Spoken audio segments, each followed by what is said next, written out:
పౌర ప్రభుత్వాలు ఉన్నా చక్రం తిప్పేది మాత్రం ఆర్మీని. 1965లో ఆయుబ్ ఖాన్ పౌర ప్రభుత్వాన్ని కూల్చేసి తానే దేశ అధ్యక్షుడిగా ప్రకటించుకున్నాడు. అప్పటి నుంచి పాకిస్తాన్లో ప్రజాస్వామ్యం గాలికి వదిలేశారు. ఆ తర్వాత 1977లో ఎన్నికల్లో రిగ్గింగ్ జరిగిందని జుల్ఫికర్ అలీ భుట్టోకు చెందిన పాకిస్తాన్ పీపుల్స్ పార్టీ దేశవ్యాప్తంగా పెద్ద ఎత్తున నిరసన ప్రదర్శనలు నిర్వహించింది.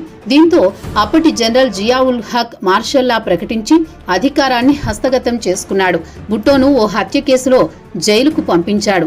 జైల్లోనే ఆయనను ఏప్రిల్ 4, 1979లో ఉరిశిక్ష విధించారు.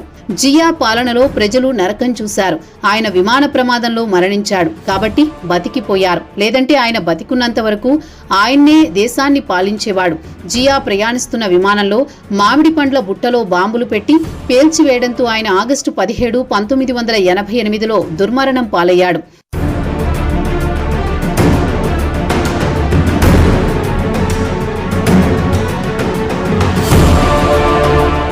ఇక 1999లో ఆర్మీ చీఫ్ గా ఉన్న పర్వేజ్ ముషారఫ్ అప్పటి నవాజ్ షరీఫ్ ప్రభుత్వాన్ని కూల్చాడు. నవాజ్ పై పెద్ద ఎత్తున అవినీతి ఆరోపణలు రావడంతో ఆయన ప్రభుత్వాన్ని కూల్చేసి తానే దేశానికి ప్రెసిడెంట్ గా 1999 నుంచి 2008 వరకు కొనసాగారు. అయితే ఆయన పాలన ఇటు మిలిటరీతో పాటు సివిలియన్ మిశ్రమ ప్రభుత్వం కొనసాగింది. ఆయన పాలనలో కొన్ని సంస్కరణలు కూడా జరిగాయి. కొత్తగా గవర్నర్ జనరల్స్ ను నియమించారు. అటు తర్వాత 2007లో ఆయన దేశంలో ఎమర్జెన్సీ ప్రకటించారు. దీంతో దేశంలో పెద్ద ఎత్తున నిరసనలు వ్యక్తమయ్యాయి. ఇక ముషారఫ్ పై పెద్ద ఎత్తున అసంతృప్తి వ్యక్తం కావడంతో పాటు పెద్ద ఎత్తున నిరసన ప్రదర్శనలు జరిగాయి. ఎన్నికలు నిర్వహించాలని ప్రజలు డిమాండ్ చేయడం మొదలు పెట్టారు. ప్రజల డిమాండ్కు తలొగ్గి ఎన్నికలు నిర్వహించారు. అప్పటి వరకు లండన్లో ఉన్న బెనజీర్ భుట్టో ఎన్నికల్లో పోటీ చేయడానికి పాకిస్తాన్కు తిరిగి వచ్చారు. కాగా ఆమె ఎన్నికల ప్రచారంలో పాల్గొన్న సమయంలో ఆమె కాన్వాయ్ దగ్గర భారీ ఎత్తున బాంబు పేలుళ్లు సంభవించాయి. డిసెంబర్ 27, 2007న బాంబు పేలుళ్లకు ఆమె దుర్మరణం పాలయ్యారు. ఆమెను ముషారఫ్ చంపించాడన్న టాక్ ఇప్పటికీ పాక్లో చక్కర్లు కొడుతోంది. 2008లో ఆయన రాజీనామా చేసి ఎన్నికలు నిర్వహించారు. ఇక ముషారఫ్ విషయానికొస్తే 2023లో ఆయన అనారోగ్యంతో దుబాయ్లో కన్నుమూశాడు.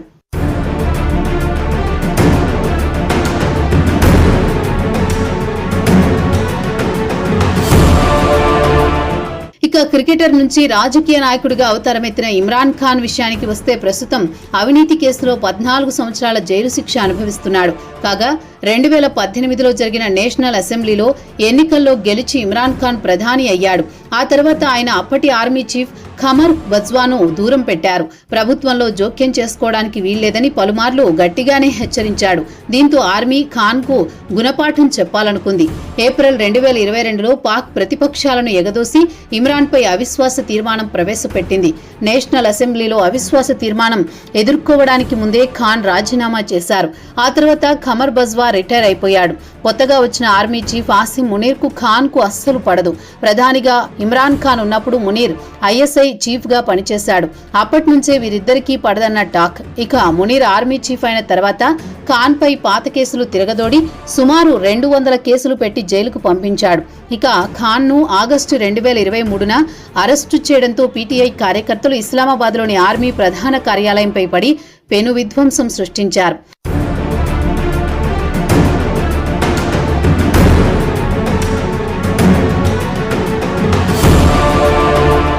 ప్రస్తుతం ఖాన్ తో పాటు వేలాది మంది పార్టీ కార్యకర్తలు జైళ్లలో మగ్గుతున్నారు. ఆర్మీ కార్యాలయంపై దాడులు చేసినందుకు వారిపై మిలిటరీ కోర్టులో విచారణ జరపాలని నిర్ణయించారు. వాస్తవానికి వీరిని సివిల్ కోర్టులో విచారణ జరిపించాలి. ఇక మునీర్ ఉద్దేశం ఏమంటే వీరికి బెయిల్ రాకుండా అత్యంత కఠిన శిక్షలు విధించాలనే ఆలోచనలో ఉన్నాడు. ఖాన్ ను జైలు నుంచి ఉంచినంత మాత్రాన ఆయన ప్రజాదరణ ఏమాత్రం తగ్గకపోగా మరింత పెరిగింది. దీంతో మునీర్ ఖాన్ ను ఎట్టి పరిస్థితుల్లో జైలు నుంచి విడుదల చేయరాదని పట్టుబడుతున్నాడు. అత్యంత ప్రజాదరణ కలిగిన నాయకుడు జైల్లో ఉన్నాడు. వాస్తవానికి ప్రజలు తిరస్కరించిన షహబాజ్ షరీఫ్ మాత్రం ప్రధాని కుర్చీలో కూర్చున్నాడు. ఇక ఆపరేషన్ సింధూర్లో ఇండియాను ఓడించామని పాక్ ప్రజలను మభ్యపెట్టి మునీర్ అతిపెద్ద ప్రమోషన్ ఫీల్డ్ మార్షల్ హోదాను దక్కించుకున్నాడు. దీంతో ఆయన మరింత బలపడ్డాడు. అత్యంత ప్రజాదరణ కలిగిన నాయకుడు మాత్రం కటకటాలు లెక్కిస్తూ చీకటి గదిలో ఏకాంతంగా మగ్గడం పాకిస్తాన్కే చెల్లింది. Sad story of Imran Khan అని సానుభూతి పలకడం తప్ప పాక్ ప్రజలు కూడా చేయగలిగింది ఏమీ లేదు. ఇక ఆర్మీ ఆగడాలను అరికట్టాలంటే పాక్ పాక్ ప్రజల్లో చైతన్యం వస్తే తప్ప పాకిస్తాన్కు మోక్షం లభించదు అంటున్నారు పాక్ పొలిటికల్ అనలిస్టులు.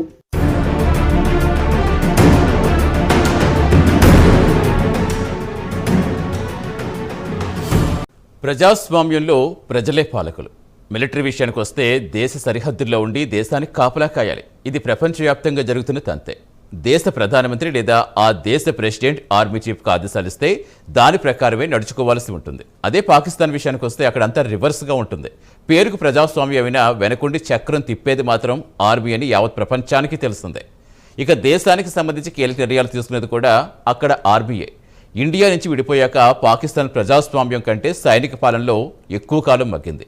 మరి పాకిస్తాన్ రాజకీయాల్లో ఆర్మీ అంతలా బలపడడానికి గల కారణాలేంటో ఈ కథనంలో తెలుసుకుందాం.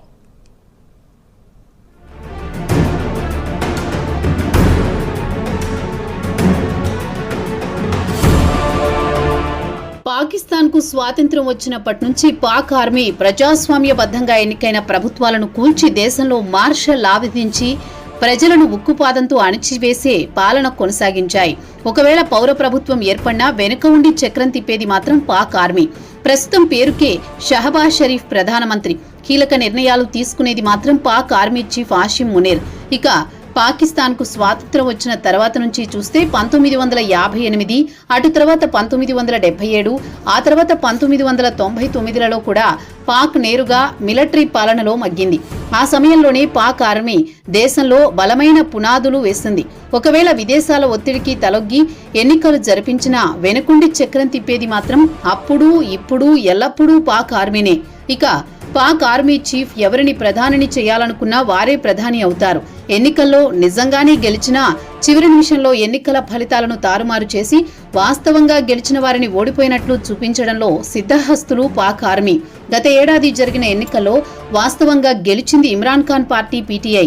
అయితే ఫలితాలను పాక్ ఆర్మీ తారుమారు చేసి షహబాజ్ షరీఫ్ను ప్రధాని పదవిలో కూర్చోబెట్టింది.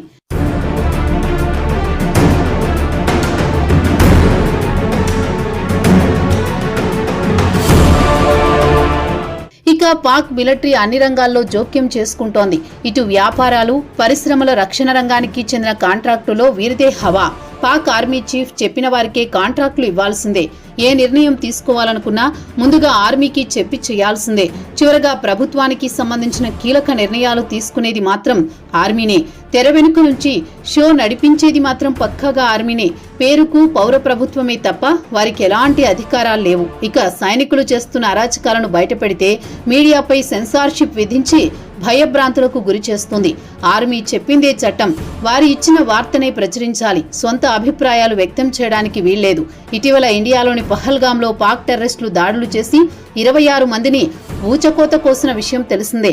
దీంతో ఇండియా ఆపరేషన్ సింధూర్ పేరుతో పాక్ పై యుద్ధం ప్రకటించింది. ఇండియా దెబ్బకు పాక్ గాళ్ల బేరానికి దిగి వచ్చింది. కాల్పుల విరమణ ఒప్పందం కుదుర్చుకుంది. అయినా పాక్ మాత్రం ఇండియాను ఓడించామని దేశ ప్రజల ముందు ప్రగల్భాలు పలుకుతోంది. దీంతో పాక్ ఆర్మీ మరింత బలపడింది.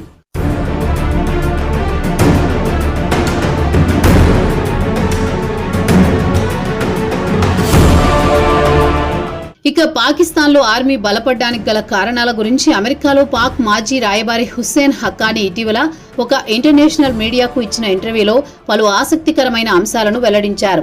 ఇక ఆయన చెప్పేదేమంటే 1947లో దేశ విభజన హడావిడిగా జరిగింది. ఎలాంటి ముందస్తు ప్రణాళిక లేకుండా, ఎలాంటి ప్రత్యామ్నాయ ఏర్పాట్లు చేసుకోకుండా దేశ విభజన జరిగింది. పరిపాలన అనుభవం లేకపోవడంతో దేశ విభజన తర్వాత కూడా పాకిస్తాన్ను బ్రిటిష్ జనరల్స్ పాలించారు. అయితే అప్పటికీ పాక్లో ఎన్నికలు జరగలేదు. కొంతమంది నాయకులు జారీ చేసిన ఆర్డర్లను వారు బేఖాతరు చేసేవారు. పాక్ రాజకీయ నాయకులను అస్సలు పట్టించుకునేవారు కాదు. స్వాతంత్ర్యం కంటే ముందు బ్రిటిష్ వారు ప్యాలెస్ కుట్రలు ఎలా జరిపేవారు, అప్పుడు అలానే కొనసాగాయి. ఇది సహజంగానే పాక్ ఆర్మీకి వంటబట్టింది. 1951 పాక్ కమాండర్ ఇన్ చీఫ్ గా ఆయుబ్ ఖాన్ ను ఎంపిక చేసి బాధ్యతలు అప్పగించారు. అటు తర్వాత ఆయన అధికారం మొత్తం తన చెప్పు చేతల్లో పెట్టుకున్నాడు. అసలైన రాజకీయాలు మొదలు పెట్టాడు. ఒక పార్టీపై మరో పార్టీని ఎగదోసి పబ్బం గడుపుకున్నాడు.